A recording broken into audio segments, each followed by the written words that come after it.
Antarctic ocean में 28 लोग एक शिप में सवार थे, लेकिन उनकी शिप लाखों टन बर्फ के बीच में फंस चुकी थी। उनको एक ही जगह पर खड़े खड़े 7 महीने गुजर चुके थे। उसी दौरान एक रात उनको शिप के नीचे से एक जोरदार आवाज आई और साथ ही शिप एक तरफ को झुक गई। ऐसा मालूम हो रहा था जैसे किसी ने नीचे से शिप को जोर से धक्का देने की कोशिश की हो। इसके बाद जो हुआ वो उनके वहमो गुमान में भी नहीं था। ज़ेम टीवी की वीडियोस में एक बार फिर से खुशामदीद। नाज़रीन, एंटार्क्टिक ओशन जहां लहरें बिल्डिंग्स जितनी ऊंची, हवाएं 100 किलोमीटर पर आवर और पानी का टेम्परेचर इतना कम कि इंसानी जिस्म का खून जमने लगता है। इस ओशन में सफर करना मौत को गले लगाने जैसा ही है। ठंड और लहरों की वजह से बच भी गए तो पहाड़ों जितने बड़े बर्फ के तोदे आसानी से शिप को कुचलने की सलाहियत रखते हैं। मगर आज से 111 साल पहले, जब ना टेक्नोलॉजी इतनी एडवांस थी और ना ही शिप्स, इसी खौफनाक समंदर में 28 लोगों के एक ग्रुप की शिप फंस गई थी। खुले आसमान के नीचे उन्होंने चंद हफ्ते या महीने नहीं बल्कि हैरत अंगेज तौर पे पूरे 2 साल गुजारे। दूर दूर तक सिर्फ बर्फ, तूफानी हवाएं, खाने पीने की कमी और मदद बुलाने का कोई चांस नहीं। ये एक ऐसी सर्वाइवल स्टोरी है जिसे दुनिया ने नाम दिया है the greatest survival story of all time. इस स्टोरी के हीरो हैं सर अर्नेस्ट शैकलटन, जो एक एक्सप्लोरर थे और उनका मिशन था इंसानी जिस्म की ताकत का एंड्योरेंस टेस्ट करना। और इसी वजह से इन्होंने अपनी शिप का नाम भी एंड्योरेंस ही रखा था। उन्होंने अपनी जिंदगी में कई खौफनाक मिशंस किए थे। 1901 में वो एंटार्क्टिका तक पहुंचने के मिशन का हिस्सा रहे, लेकिन 750 किलोमीटर दूर से ही वापस हो गए। 1907 में भी उन्होंने दोबारा इस मिशन को गले लगाया, लेकिन सिर्फ 150 किलोमीटर पहले उनको वापस पलटना पड़ा। और अब की बार 1914 में उनका प्लान न सिर्फ एंटार्क्टिका पहुंचने का था, बल्कि उन्होंने इस कॉन्टिनेंट को पैदल क्रॉस करने का इरादा किया था। वजह सिर्फ ये थी कि सर अर्नेस्ट शैकलटन वो करना चाहते थे जो आज से पहले किसी ने नहीं किया हो। इस मिशन को इंपीरियल ट्रांस एंटार्क्टिक एक्सपीडिशन का नाम दिया गया, और क्योंकि इस मिशन की नेचर काफी खतरनाक थी, कोई भी इस मिशन पे जाने के लिए राजी नहीं था। सर अर्नेस्ट के लिए सबसे पहला चैलेंज था अपने एक्सपीडिशन के लिए क्रू को ढूंढना। तभी उन्होंने एक एडवर्टाइजमेंट लिखी और उसे द टाइम्स न्यूज़पेपर में पब्लिश करवा दिया। याद रहे कि ये कोई आम टूर ऑपरेटर का इश्तिहार नहीं था। इसके शुरुआती अल्फाज थे man wanted for hazardous journey. इसमें साफ साफ लिखा गया था कि पैसे बहुत कम मिलेंगे, जानलेवा सर्दी का सामना होगा, कई महीनों तक अंधेरे में रहना पड़ेगा, पल पल खतरों से खेलना होगा और सही सलामत वापसी की कोई गारंटी नहीं। सर अर्नेस्ट उन लोगों को अट्रैक्ट करना चाहते थे जो खतरों के सामने डरते नहीं हो। जल्द ही उन्होंने 27 लोगों के क्रू को हायर कर लिया। सर अर्नेस्ट ने इस मिशन के लिए 4 साल की प्लानिंग कर रखी थी, लेकिन जैसे जैसे वक्त करीब आने लगा, उनके एक्सपीडिशन का सपना धुंधला होने लगा, क्योंकि दुनिया में वर्ल्ड वॉर 1 का आगाज हो चुका था। सबको लगा कि शायद अब एक्सपीडिशन कैंसिल हो जाएगा, लेकिन ब्रिटेन, जो खुद भी वॉर डिक्लेयर कर चुका था, उन्होंने इंपीरियल ट्रांस एंटार्क्टिक एक्सपीडिशन को इजाजत दे दी। इस मिशन के लिए एक इंतहाई मजबूत शिप की जरूरत थी, जो बर्फ से ढके एंटार्क्टिक ओशन को चीरती हुई आगे बढ़ सके। पर यह कोई आम जहाज नहीं था जो आसानी से बनाया जा सके। खुशकिस्मती से ऐसा ही एक जहाज आर्कटिक में चलने के लिए पहले से मौजूद था। नॉर्वे की एक कंपनी ने यह जहाज किसी दूसरे एक्सप्लोरर के लिए बनाया था, जो उस वक्त की एलीट क्लास को इस शिप के जरिए पोलर बियर के शिकार पर लेके जाना चाहता था, लेकिन उसका बिजनेस मॉडल फ्लॉप हो गया। सर अर्नेस्ट ने यह जहाज खरीदकर इसे एंड्योरेंस का नाम दे दिया।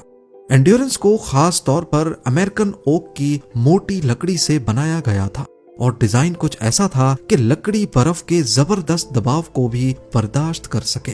ये एक किस्म का हाइब्रिड जहाज था, जिसमें सेल्स भी थीं और इंजन भी मौजूद था।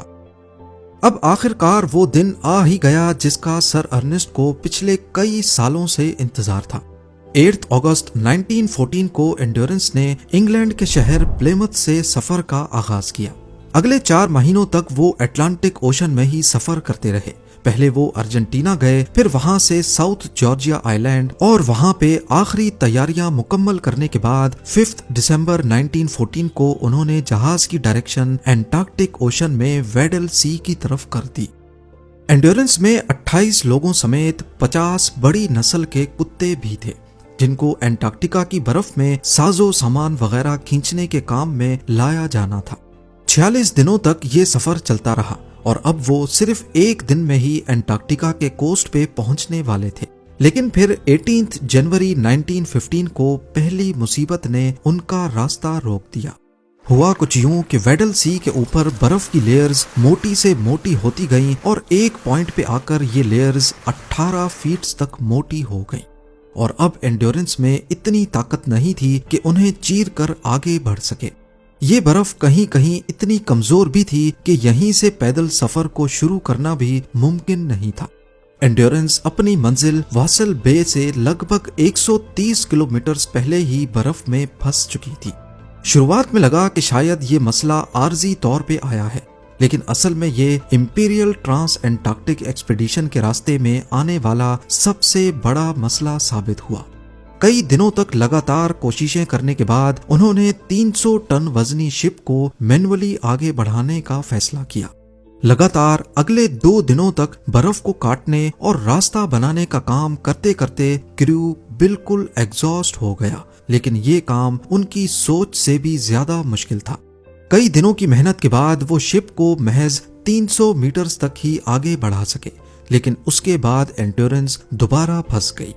1 महीने तक शिप को आजाद करवाने की कोशिशों के बाद आखिरकार 14 फरवरी 1915 को सर अर्नेस्ट ने हिम्मत हार ली। उन्होंने फैसला किया कि शिप को बर्फ की नेचुरल मूवमेंट पे ही छोड़ दिया जाए। हो सकता है सर्दियां ढलते ही बर्फ खुद ही टूट जाए। इस दौरान एंड्योरेंस एक विंटर स्टेशन का काम दे रही थी। क्रू इसमें अपने रूटीन का काम करने लगे, पर फर्क सिर्फ इतना था कि शिप अब एक ही जगह खड़ी थी। क्रू का जज्बा बहुत ऊंचा था और सर अर्नेस्ट ने शिप पर एक डिसिप्लिन कायम कर रखा था। वो लोग दिन भर मसरूफ रहने के लिए डिस्कशंस करते, सॉकर खेलते, एक दूसरे का हेयर कट करते और कुकिंग में टाइम गुजारते थे, सिर्फ इस इंतजार में कि एक दिन बर्फ टूटकर उनको आगे या पीछे जाने का रास्ता देगी। एंड्योरेंस में क्रू के दिन गुजरते गए और सब आपस में एक दूसरे से मजीद क्लोज हो गए। यहाँ तक के जानवरों के साथ भी एक इमोशनल अटैचमेंट होने लगी। सबको उम्मीद थी कि एक दिन वो किसी सिविलाइजेशन के करीब पहुंच जाएंगे, पर शायद कुदरत को कुछ और ही मंजूर था। अप्रैल 1915 में बर्फ टूटने तो लगी, लेकिन बढ़ते हुए प्रेशर की वजह से बर्फ की लेयर्स एक दूसरे पर चढ़ने लगी और ये एक इंतहाई अनएक्सपेक्टेड इवेंट था। कंप्रेस होती करोड़ों टन बर्फ ने एंड्योरेंस पर भी प्रेशर देना शुरू कर दिया। इस पॉइंट पर सबसे ज्यादा जरूरी था कि शिप को बर्फ के प्रेशर से आजाद किया जाए, लिहाजा सब ने मिलकर बर्फ को हटाने का काम किया। कुछ हफ्तों की मेहनत के बाद ये मुसीबत तो टल गई, लेकिन खतरा अभी भी बाकी था। 14 जुलाई 1915 की रात अचानक शिप के नीचे से एक जोरदार आवाज आई और एंड्योरेंस एक तरफ को झुक गई। किसी को मालूम नहीं था कि आखिर हुआ क्या है, क्या ये व्हेल की टक्कर थी या कुछ और। जैसे तैसे रात गुजर गई, लेकिन सुबह होते ही जो दिखा वो काबिले यकीन नहीं था। कंप्रेस होती बर्फ की लेयर्स ने शिप को ना सिर्फ एक तरफ झुका दिया था, बल्कि अब इसका रडर, जिसकी मदद से शिप को टर्न किया जाता है, पूरी तरह टूट चुका था। एंड्योरेंस के क्रू को अब यहाँ फंसे 7 महीने हो चुके थे और वो किसी भी इंसानी आबादी से कम से कम 2000 किलोमीटर दूर थे। ना किसी से कोई राब्ता, ना मदद बुलाने की उम्मीद। उनको अगर किसी से उम्मीद थी तो वो थे सर अर्नेस्ट शैकल्टन। 18 अक्टूबर 1915 इंपीरियल ट्रांस एंटार्क्टिक एक्सपीडिशन के सपने चकनाचूर हो चुके थे। 9 महीनों से मिशन का क्रू एक ही जगह पर फंसा था। तभी एक रात अचानक प्रेशर की एक लहर आती है, जिसने एंड्योरेंस को पलक झपकते ही 30 डिग्री एक तरफ झुका दिया। अब शिप के लीक होने का खतरा सरों पर मंडलाने लगा। कुछ जगहों पर क्रैक्स की वजह से पानी अंदर भरना भी शुरू हो गया। सारे क्रू ने मिलकर रात भर काम किया कि किसी तरह शिप के अंदर पानी ना भर पाए। पर उनके सर पर छत का सहारा शायद यहीं तक था। 27 अक्टूबर 1915 को सर अर्नेस्ट शैकलटन ने शिप को खाली करने का ऑर्डर दे दिया, क्योंकि जिंदगी बचाने का अब सिर्फ यही एक तरीका था। जरूरी साजो सामान बाहर निकाले गए, जानवर, खाना पीना, लाइफ बोट्स और बिस्तर वगैरह सब कुछ बाहर निकालकर अब पूरा क्रू बर्फ की चादर पर खुले आसमान तले आने पर मजबूर हो गया। पिछले कई महीनों से जिस शिप का सहारा था वो अब उन सब के सामने बर्फ के प्रेशर तले टूटकर तबाह हो गई और आहिस्ता आहिस्ता पानी के अंदर डूबने लगी। अब सबके जहन में एक ही सवाल आ रहा था कि तैरते हुए बर्फ के तोदे पर आखिर कब तक वेट किया जाएगा। सर अर्नेस्ट शैकलटन ने फैसला किया कि यहाँ पर रहना खतरे से खाली नहीं है। उनको 550 किलोमीटर दूर पॉलेट नामी आइलैंड का पता था, जहाँ कभी शेल्टर और सप्लाईज हुआ करती थी। पर वहां तक पहुंचने के लिए सिर्फ 3 लाइफ बोट्स का सहारा काफी नहीं था, क्योंकि जो बर्फ इतने बड़े जहाज को तोड़ सकती है उसके लिए ये लाइफ बोट्स क्या चीज होंगी। लिहाजा फैसला हुआ इस आइलैंड तक पैदल चल के जाने का। उन्होंने पॉलेट आइलैंड की तरफ सफर शुरू किया, जो उनके एडवेंचर का सबसे खतरनाक पार्ट था। अगले 6 महीनों तक क्रू ने जानलेवा खतरों का सामना किया। वो जिस आइस शीट पर कैंप लगाते उसमें या तो सुराख पड़ जाते या वो पानी के बहाव के साथ तैरने लगता। खुशकिस्मती से ये आइस शीट्स तैरकर आहिस्ता आहिस्ता पॉलेट आइलैंड की तरफ ही जा रही थी। लिहाजा सर अर्नेस्ट ने फैसला किया कि वो आइस शीट पर ही तैरते तैरते पॉलेट आइलैंड तक पहुंचेंगे। क्रू के पास अब खाना पानी सब खत्म हो चुका था। उनको तैरती हुई आइस शीट नुमा आइलैंड पर जो कुछ मिलता वो इसे शिकार करने की कोशिश करते थे, जैसे पेंगुइन्स और सील्स वगैरह। फरवरी 1916 उन्हें सफर पर निकले अब 13 महीने हो चुके थे। अब कंडीशन ये थी कि वो लोग एक वक्त में सिर्फ एक बिस्किट पर गुजारा करने जैसे हो गए। अगले महीने तक पॉलेट आइलैंड का इंतजार करते करते हालात इतने खराब हो गए कि उनको अपने कुत्तों को भी मारना पड़ा। अब अगले कुछ दिनों तक गुजारे का बंदोबस्त हो गया। उनको उम्मीद थी कि पॉलेट आइलैंड पर पहुंचकर कुछ सप्लाईज मिल जाएंगी, लेकिन जिस तैरते आइलैंड पर वो सवार थे उसने अपनी डायरेक्शन बदल ली और वो पॉलेट आइलैंड के बजाय एलिफेंट आइलैंड तक जाने लगा। अगले कई दिनों तक समंदर में तूफानी मंजर था। टेम्परेचर -20 डिग्री तक गिर गया और कई क्रू मेंबर्स को फ्रॉस्ट बाइट होने लगा। उन सब के मुंह और जबानें इतनी सूज चुकी थीं कि कुछ निगलना भी मुश्किल था। देखते ही देखते अप्रैल 1916 आ पहुंचा। टूटी हुई बर्फ की शीट के सहारे वो कैसे भी करके एलिफेंट आइलैंड तक पहुंचने में कामयाब हो गए। पिछले 16 महीनों में वो पहली बार जमीन के हिस्से को छू रहे थे। एलिफेंट आइलैंड पर उन्होंने सुख का सांस तो लिया, लेकिन ये आइलैंड पूरी तरह बंजर था और यहाँ ज्यादा अरसे तक रहना पॉसिबल नहीं था, खासकर फूड सप्लाईज के खत्म होने के बाद। सिर्फ एक उम्मीद थी और वो थी यहाँ से 1300 किलोमीटर दूर South Georgia island. Sir Ernest Shackleton ने फैसला किया कि वो लाइफ बोट में साउथ जॉर्जिया आइलैंड तक जाने का ये सुइसाइडल मिशन करेंगे। उन्होंने क्रू में से कुछ लोगों को चुना और 24 अप्रैल 1916 को एलिफेंट आइलैंड से साउथ जॉर्जिया आइलैंड के लिए रवाना हो गए। ये रास्ता दुनिया के सबसे खतरनाक समुद्री रास्तों में से एक माना जाता है। उन्हें ऐसी लहरों का सामना करना पड़ा जो 90 फीट तक ऊंची थी। बर्फानी ठंड इतनी शदीद थी कि जिस्म का हर हिस्सा जमने लगा। इन सब मुश्किलात के साथ साथ उनको ये सफर बिना जीपीएस और बिना कंपास के करना था, सिर्फ तारों और सूरज की मदद से। हर दिन वो जी जान का जोर लगाने के बावजूद 80 किलोमीटर से ज्यादा का डिस्टेंस कवर नहीं कर पाए। 16 दिनों के बाद 10 मई 1916 को आखिरकार सर अर्नेस्ट शैकलटन और 5 crew members south Georgia island पर पहुंचने में कामयाब हो गए। पर यहाँ एक मसला था। वो साउथ जॉर्जिया आइलैंड की गलत साइड पे पहुंच चुके थे। उनके सामने थे 4000 फीट ऊंचे पहाड़। अगले 36 घंटों की मुसलसल चढ़ाई के बाद वो आखिरकार दूसरी तरफ पहुंच गए, जहां पर वेलिंग स्टेशन था। शैकलटन की हालत इतनी खराब थी कि वेलिंग स्टेशन पर लोग उन्हें पहचान ही नहीं पाए।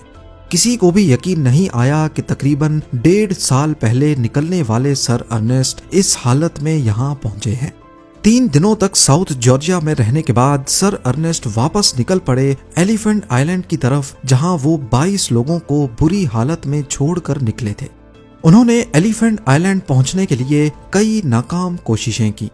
आखिरकार 30 अगस्त 1916 वाले दिन उनको दूर से ही एलिफेंट आइलैंड पर धुआं उठता दिखाई दिया, जो सिग्नल के लिए जलाया गया था।